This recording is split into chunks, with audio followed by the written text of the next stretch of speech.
Next story. Racing257.com. Max Verstappen completes destruction of Red Bull Racing. Camelia Barnett. 5 minutes. Milton Keynes. The domination was so complete, so overwhelming, that few questioned the cost. For 4 consecutive seasons, Max Verstappen piloted Red Bull Racing to championship glory, his extraordinary ability to tame an increasingly unstable car becoming the stuff of legend. But that very talent, team insiders now acknowledge, may have sown the seeds of the team's current crisis. The ouster of team principal Christian Horner marked the culmination of a years-long transformation that saw Red Bull morph from a balanced racing operation into what critics describe as a single-driver cult. The team's car development, once guided by the needs of 2 competitive drivers, gradually bent toward accommodating Verstappen's unique ability to manage severe oversteer, a handling characteristic that proved disastrous for his teammates. If Red Bull were a wartime economy, we would call this Dutch disease, said historian and F1 enthusiast Jackson Devinclany with a laugh, referring to the economic phenomenon where a dominant sector gradually crowds out other industries. Now the team no longer has factions. The Verstappen camp is Red Bull now, and if he leaves, the team collapses. Any other driver coming to that team while Max is there is a fool. The parallels to the economic concept are striking. Just as a wartime economy becomes increasingly dependent on military spending, Red Bull's entire technical philosophy became subordinated to maximizing Verstappen's performance. The consequences for the team's second drivers were immediate and brutal. Sergio Perez, who joined Red Bull in 2021 with a reputation as one of the sport's most adaptable drivers, struggled consistently with cars that seemed tailor-made for his Dutch teammate. Internal telemetry data, according to sources within the team, showed Perez losing significant time in high-speed corners where the car's rear-end instability proved unmanageable for all but Verstappen. The car is essentially a tricycle with one wheel in the back, said one former Red Bull engineer who donned the cowl of anonymous coward. Max can ride that edge where the rear is sliding,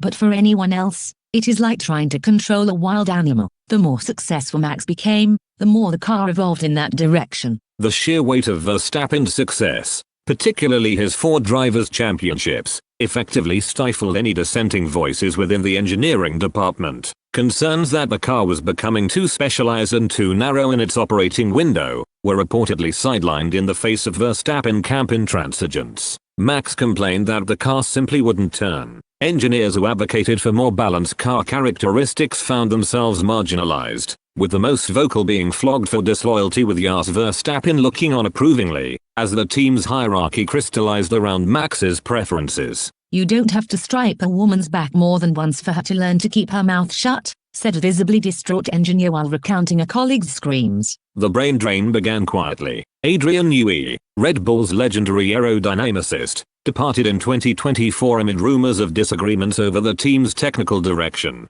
He was followed by a steady stream of senior engineers and managers who found themselves unable to influence a development process that had become monolithically focused on one driver's needs. When you have a driver who can extract performance from any car, there's a temptation to push boundaries that would be impossible with normal drivers, explained Dr. Marcus Welby, a former McLaren aerodynamicist who now works as a consultant. But that creates a technical debt that eventually comes due. The bill arrived with jarring suddenness in the current season, with Verstappen's contract negotiations creating uncertainty in the car's development philosophy finally reaching its limits. Red Bull's performance collapsed. The team that had won 21 of 22 races in 2023 found itself struggling to score points with more than one car, victims of their own success. The situation reached a tipping point when Verstappen himself began publicly questioning the team's direction. In a candid interview last month, he acknowledged that the car had become too specialized to his driving style. Maybe we went too far in one direction, he admitted. A good car should be fast for any driver.